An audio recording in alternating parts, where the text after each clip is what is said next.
Hello YouTubers, Alaska Prepper here. Well, today is the 26th of June, Tuesday, and I figured I'd take some of this pasta Primavera for lunch, so I figured I'd prepare it now during breakfast time to give it a quick review and then take the leftovers for lunch. So I'm going to be doing two things today though.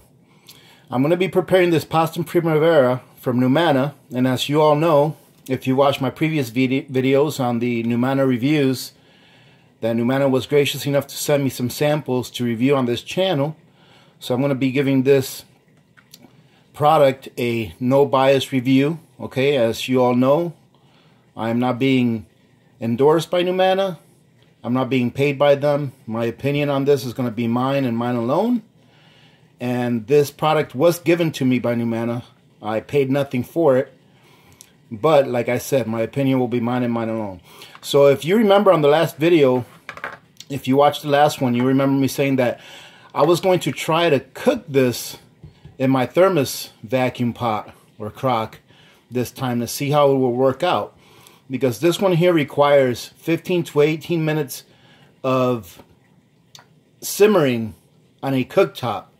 But I wanted to see how well this would work. And in addition, I actually like my pasta a little bit al dente. I like it a little bit harder than softer. So we'll see how this works out. So what I have done to prepare this, to try to prepare this for success really, is I've heated up some water. I brought it to a boil. I put it in here and let it sit in here for about 15-20 minutes before I go ahead and put my stuff in there. So I'm going to take the water that I had in here that was boiling. I'm going to take it out and dump it, and I've got another 2 cups of water boiling that I'm going to go ahead and mix in with the ingredients. Okay, the reason I put the water that was boiling in here in the beginning and sealed it was to get the inside as hot as possible before I went ahead and poured the ingredients in with the additional, or with the 2 cups of boiling water. So I wanted to get this as hot as possible so that it can retain as much heat. That way when I put the initial ingredients in here in the boiling water, it wouldn't, some of the heat wouldn't be sucked up by the coldness of the inside of the pot. So I'm going to go ahead and open this, and I'm going to go ahead and dump the hot water. I've already got my other water, my 2 cups boiling to add with this. Okay, let me go ahead and get myself a spoon ready as well.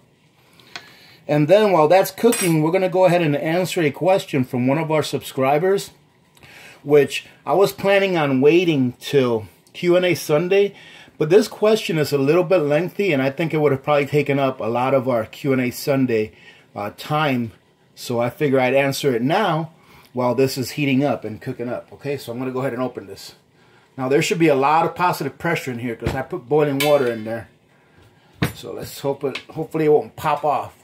Oh, there you go. There was a lot of pressure in there. As you can see, I don't know if you can see the steam or not, but it's pretty hot in there.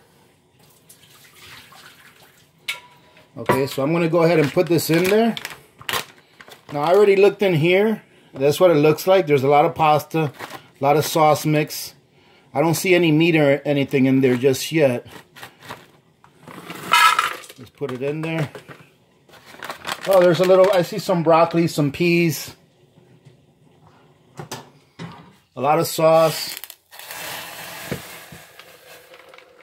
I want to go ahead and stir this up really quickly so that a lot of that heat's going to get trapped in there.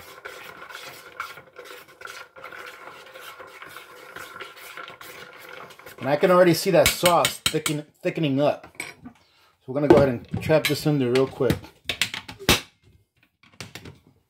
And this little crock pot is awesome. I recommend it. Really recommend it.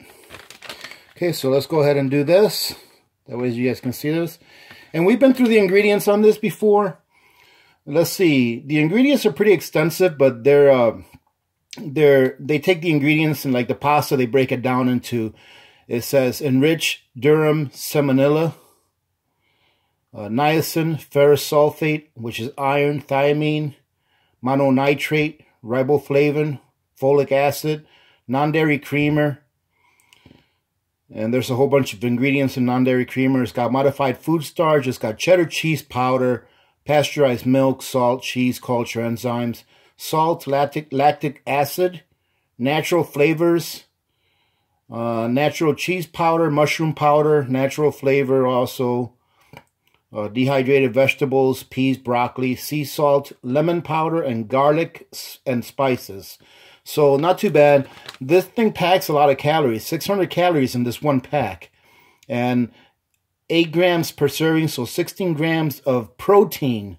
8 grams of protein per serving. So you're looking at 16 grams of protein per serving in this thing. And you're looking at almost 100 grams of carbohydrates. The sodium level, you're looking at 610 milligrams, so 1,220 milligrams of sodium per serving. So quite a bit of sodium, but not as much as we've seen in some of the other meals. All right, ladies and gentlemen, so that there started cooking. We're going to leave that there, and we're going to go ahead and have a quick talk about this question. So the question that was put out here by Wile E. Coyote 1961, and I'm going to read the question. It says, I have a question for AP on the next Q&A. What happens if SHTF and the banks take your money and you lose your 401k and can't pay the mortgage? Do the banks keep your house too, along with your money, and you're left with zip? This sounds like a nightmare. And then he says, I'm afraid AP has bad news for us. Well, keeping in mind, ladies and gentlemen, that I'm not a financial advisor. All of the information that I'm giving you here is information that I've derived on my own and my own opinion as to what may happen. Because what I say may happen doesn't mean it will happen, okay? It can. But the information that I'm going to give you is information that I've sought out myself from different sources, okay? So, first of all, I'm not sure if you all know that a few years back, I do believe, and don't quote me on this, okay? I want you to do your own research, okay? But I do believe it was in 2010 in the United States. Many other countries, in addition to the EU, have passed this law as well, that state that a depositor is no longer a depositor. So if you remember back in the day when you used to put money in the bank and you used to actually earn real interest on that money, you were a depositor, and the money in that bank was yours. The bank was holding it for you, and you allowing the bank to use it to lend out at a higher interest rate than the one the bank was paying you. All right. However, the money was yours. All right. Now, when this law was changed, it changed to saying that you are now not a depositor. When you put money in the bank, you are in turn lending your money to the bank. You are now a creditor to that bank. Therefore, the bank can do whatever it wants to do with the money. They can put it in the stock market. They can lend it out. They can do whatever they want with that money. Okay, they can put it in whatever financial instruments they desire in order for them to profit. Okay, and when you go to withdraw funds out of your account, you're asking the bank to give you your money back. You're not insisting that they give it back to you because it's yours. It's technically not. Therefore, if we have another financial catastrophe, all right, i.e. recession, depression, whatever they want to call it next time, there is not going to be a bailout. A bailout is when the government uses taxpayer money in the form of printing more money, i.e. borrowing more money, to bail out financial institutions. The next time when something like this happens, or what they have in the law, is that the banks will do what is called a bail-in or a haircut, all right, in other terms. And what does that mean? That means that the banks now have the authority to say any deposits, all right, or any loans made to us by i.e. depositors, in quotation marks, we can use those funds to bail ourselves out. They are no longer going to use taxpayer funds to bail the banks out. The banks are going to take the funds that have been deposited into private accounts to bail themselves out. So you are now, as a depositor, you are now considered a creditor. And the creditors during a bankruptcy are usually the last ones that get paid. Usually the stockholders, shareholders, they're the ones that get their money first. So the creditors will be the last ones to get paid. So in other words, if we have a bail-in, more than likely, the average person who has money in a banking institution, in a financial institution, will probably end up losing part, if not most, of that money. Okay, so let's cover that first. So then what happens if we have a financial collapse? Okay, and let's say we go into some form of hyperinflation. Let's say that we have a financial collapse and the monetary system here in the U.S. is illiquid, all right? They're not liquid enough in order to give out what is owed to the people. What's going to happen? More than likely, in my opinion now, ladies and gentlemen, remember this is my opinion. More than likely, the Federal Reserve is going to start printing money in massive amounts, okay? Because when people start losing confidence in their money, they want to hold it. They're going to start going to the bank saying, I want my money. I want my money. The Federal Reserve is going to start printing money in massive amounts and handing it out. Now, let's take a little quick turn and do a side note on FDIC, because a lot of people say, well, we have FDIC insurance. It insures our money up to $200, or insures our deposits up to $250,000 in our accounts. Yes, that's true. FDIC insures your deposit up to $250,000. The only problem is that in the United States, last time I checked, which was not that long ago, maybe a month or two ago, there were approximately $7 to $8 trillion in insurable funds, meaning that there was enough accounts out there open that had $250,000 or less, all right, that could be insured by FDIC in the amount of about $7 trillion, $7 to $8 trillion, all right? It's not saying that that's all the money that was on deposits. That's just the insurable money that people were insured for. What's the problem with this? The problem with this is that FDIC only has about, I would say, between 40 and $60 billion, all right, to cover deposit losses, all right, to be able to insure people who lose money. And if you do the math and divide 8 trillion into 40 to $60 billion, you're looking at about probably 1/3 to 1/2% of what they need in order to insure everyone that has money deposited in banks that's insurable. So what that's telling me is that only maybe one person out of 1,000 will get their money out of the banks that they're owed, as far as FDIC is concerned. Okay, so you are not protected by FDIC. You may think you are, but you're not. Now, if a real small bank goes under, and that's the only bank that goes under, yeah, you'll be protected. But more than likely, if there is a financial catastrophe or an SHTF type because of financial system going down, it's not going to be the small banks that go down. It's going to be the large banks that go down, and then they'll take every other bank with them down. So all of them will go down, okay? So what happens when this happens and you don't have money to pay your mortgage, and the bank decides they're going to call a put on your mortgage, all right? They're going to say, hey, you need to pay this mortgage now, or else we're going to have to take away the house. They can do that, especially if you have a variable interest rate, especially, okay? So if any of you out there are planning on getting a mortgage, I would recommend, and in my opinion, you should get a fixed interest rate. However, it's already been written into the contracts, which most people don't read, that they can call your loan, okay? So yes, it can happen. They can take it just like they did back in 2008. They decided to give the money to the banks instead of the money to the people that needed to pay off those mortgages, okay? So the banks got the money. Had they given the money to the people, all of these people wouldn't have lost their houses and the banks would have been paid the money that they were owed. Instead, they just gave the money to the banks. The bankers got huge bonuses.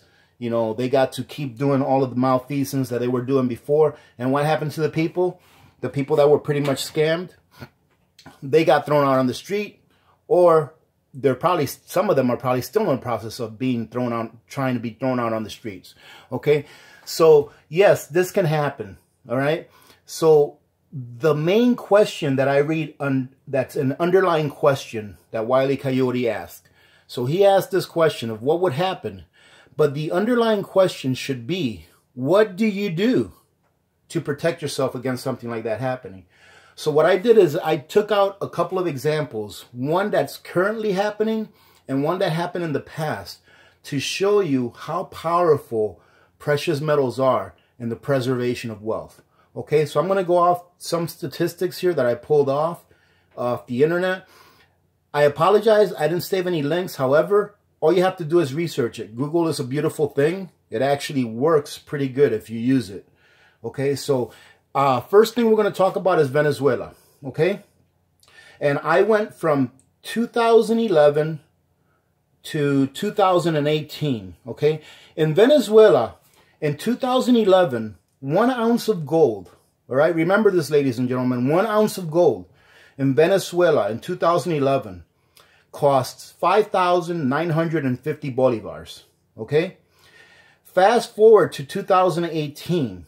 In 2018, 1 ounce of gold is now valued at 101,563,494 bolivars.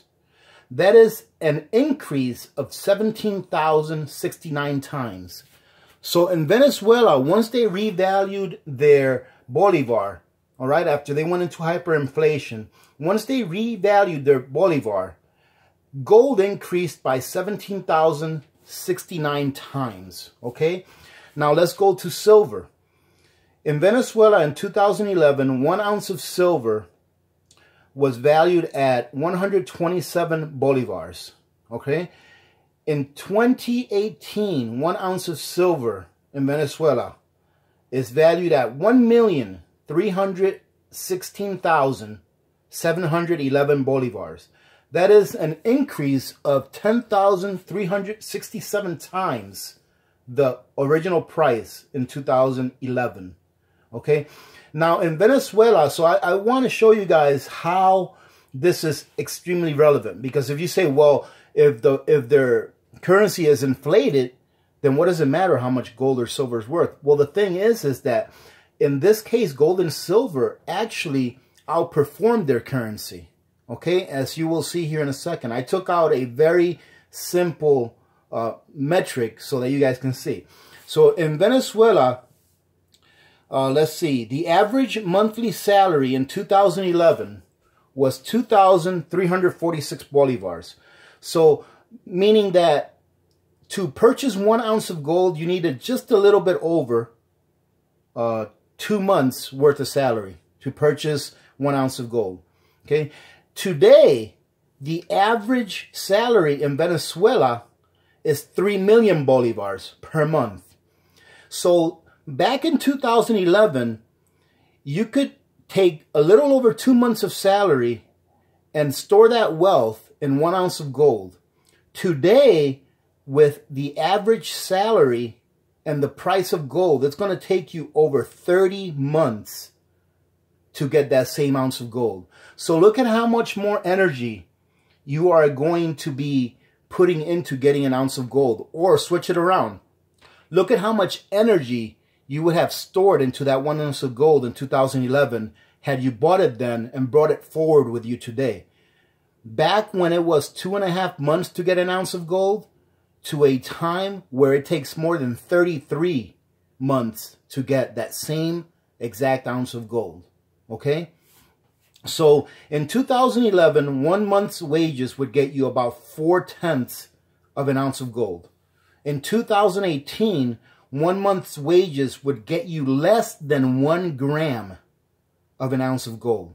Right? In 2011, 1 month's wages would get you 18.5 ounces of silver. In 2018, 1 month's wages would get you 2.25 ounces of silver. So almost 8 times or 9 times less silver you can purchase today with what you could have purchased in 2011 with the same amount of energy. All right. And when I say energy, I mean your time. All right. Your energy. All right. Because that 2.5 ounces of silver that you could have got, that you can get today, you're exerting the same amount of energy that you have exerted in 2011 where you could have gotten 18.5 ounces of silver. Okay, so I went ahead and I pulled some prices of what they paid for chicken back in Venezuela during those times. So for 1 pound of boneless chicken breast, okay, at 377,900 bolivars. So today, 1 pound of chicken breast will buy you, today 1 pound of chicken breast will cost you 377,900 bolivars, okay? So with 1 ounce of silver, which is at 1.3 million bolivars, today you could buy 3.5 pounds of chicken, okay? In the U.S., it's about $4. So it's pretty, pretty comparable, okay? And for that same chicken, 1 ounce of gold would get you 269 pounds, okay? And here in the U.S., 1 ounce of gold will get you about 317 pounds. So like I said, it's not that close together, but it's pretty close when you look at the grand scheme of things. So if a person in Venezuela would have saved 1 month of wages in silver back in 2011, today he or she could buy 65 pounds of chicken.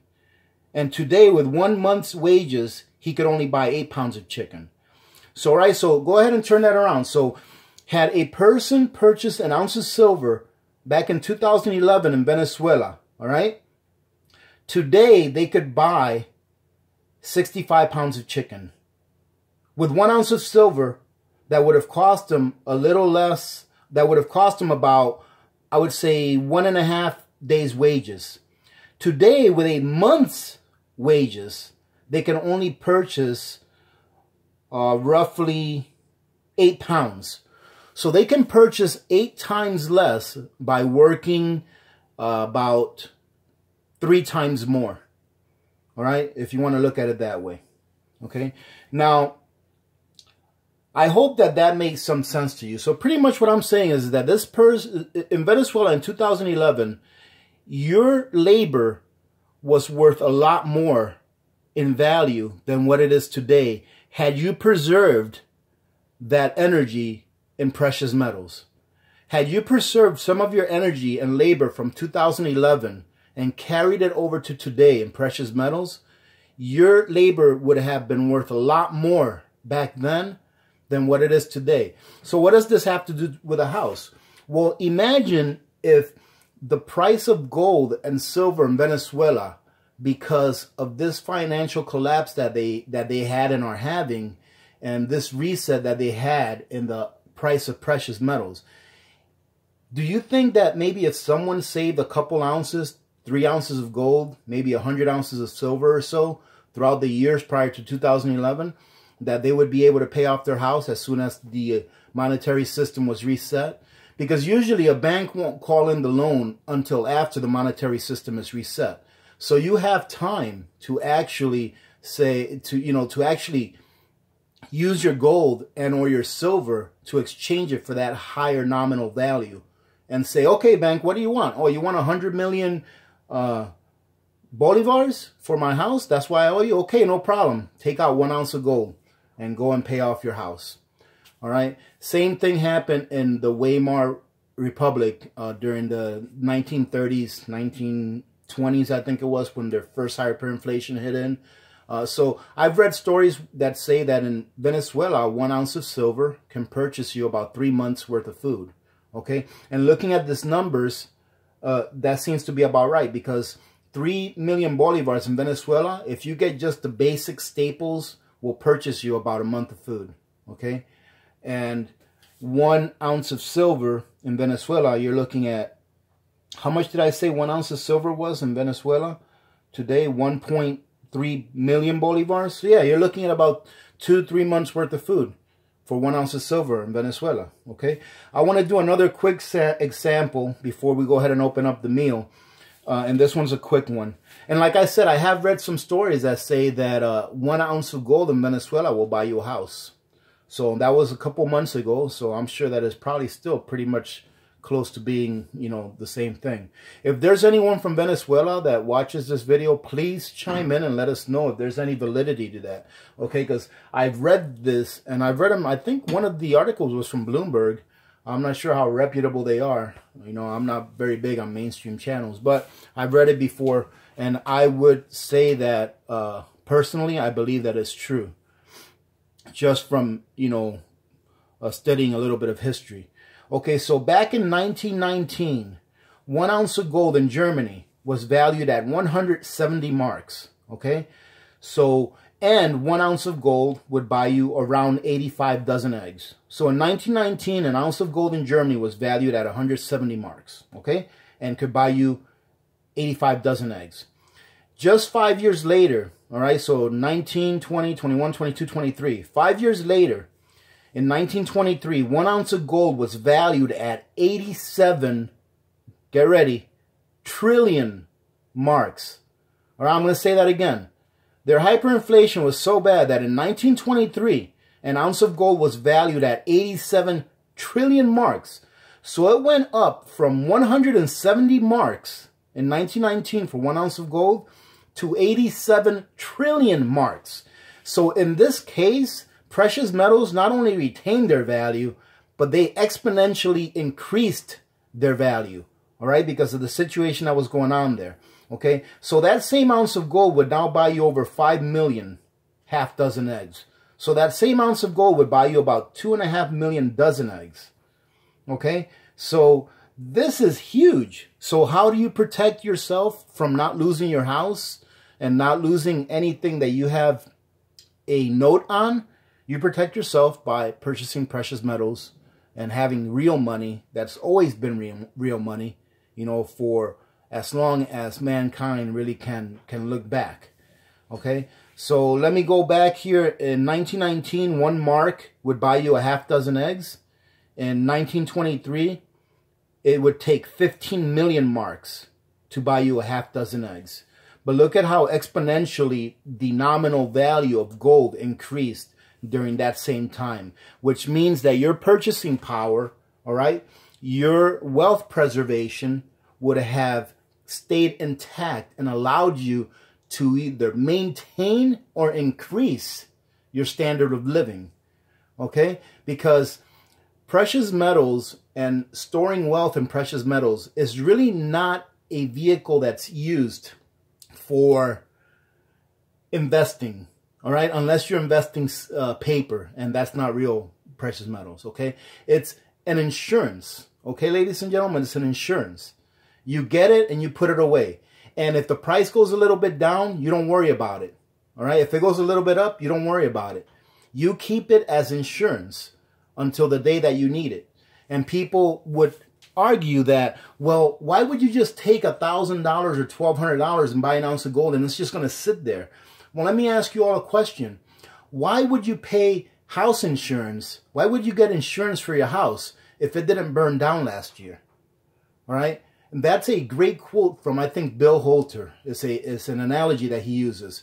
Because your house didn't burn down last year, well, does that mean you shouldn't buy house insurance in case it burns down this year?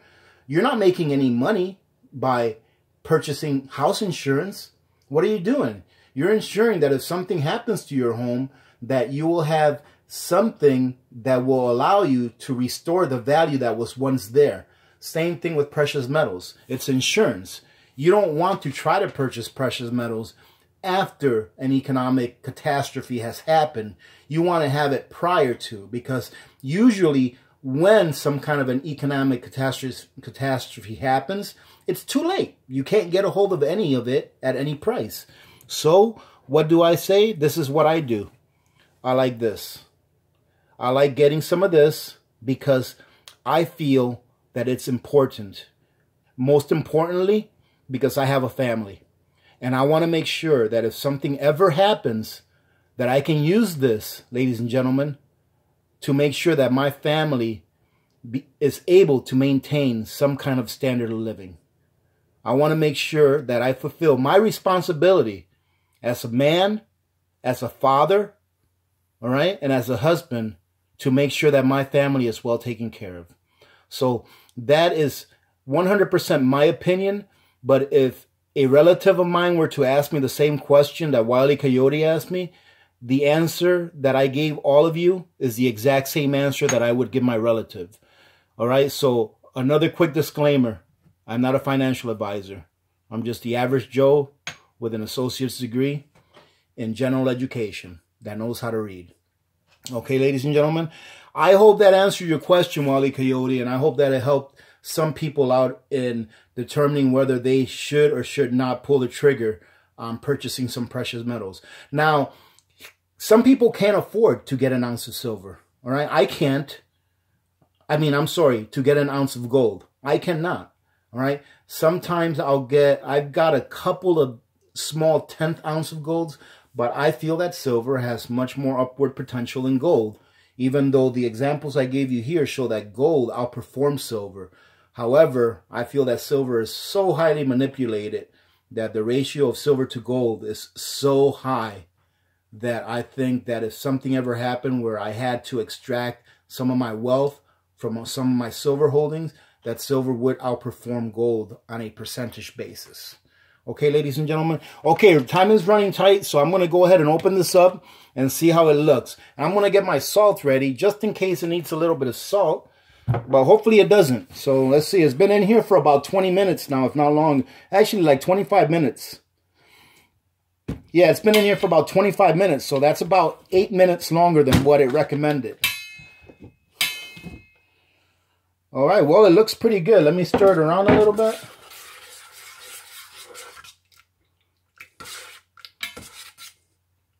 It's a little soupy. Let's see, the pasta. Yeah, the pasta is al dente. Okay, after being in here for about 20 minutes, the pasta is al dente. It's a little soupy, but that's because I didn't simmer it down and let a lot of the water evaporate out, which is fine. I'm going to take this and close it back up and put it for my lunch. So that's fine that it's a little soupy. It'll thicken up over time. But I want to give it a taste test. I think that's the most important thing. I see a little piece of broccoli here, which looks like it's really good. It's completely hydrated and cooked. But I'm going to go ahead and take a piece of broccoli with a piece of pasta and sauce.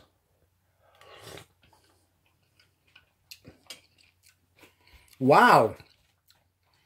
Actually, ladies and gentlemen, let me tell you this. Next, if I ever make this again, I will make it the same way. The taste is excellent.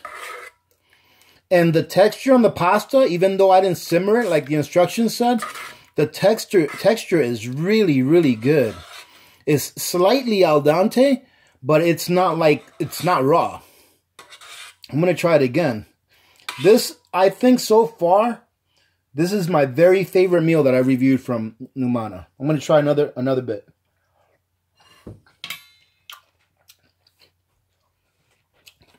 Wow. It needs absolutely no salt. This doesn't need any salt. If it sits in here, if you guys use this, I would say that the next time I do this, I'll probably just let it sit in here for about 35 minutes. Another 10 minutes and it'll be completely cooked. But I do like my pasta a little al dente, and that was excellent. I can't say enough about this one, ladies and gentlemen. This is by far the best tasting review that I've done for Numanna. By far it is. Excuse me for a second. Excuse me. Sorry about that. It's actually, to me, it actually has a little bit of spice in there. I'm not sure what it is in here because I didn't see any spices in here that were like spicy, but I got a little bit of spice in there, but it was very pleasant. This is definitely, if I were to get anything from Numanna out of the 3 reviews that I've done, I would get this right here. This meal right here is the best that I've tasted from them. All right, ladies and gentlemen, having said that, I'm going to have to let you go because I have to get ready for work. And I want to go ahead and try to get this video uploaded so that you guys can see it today. So having said that, remember to be good to each other. When good people do good things happen. Remember to reach one, teach one, and repeat. if we all did this, the world would be a better place, and you know that it will be a better place. If you don't have some of this right here, this is not even a pizza today. All right, so the next time that you guys go out, if you don't have any of this, the next time you go out and get yourself a large pizza, this is what you could have had. Something that right now in Venezuela can feed a family for a couple of months at least. All right, so many blessings to all of you and your families. This is Alaska Prepper, and I'm out.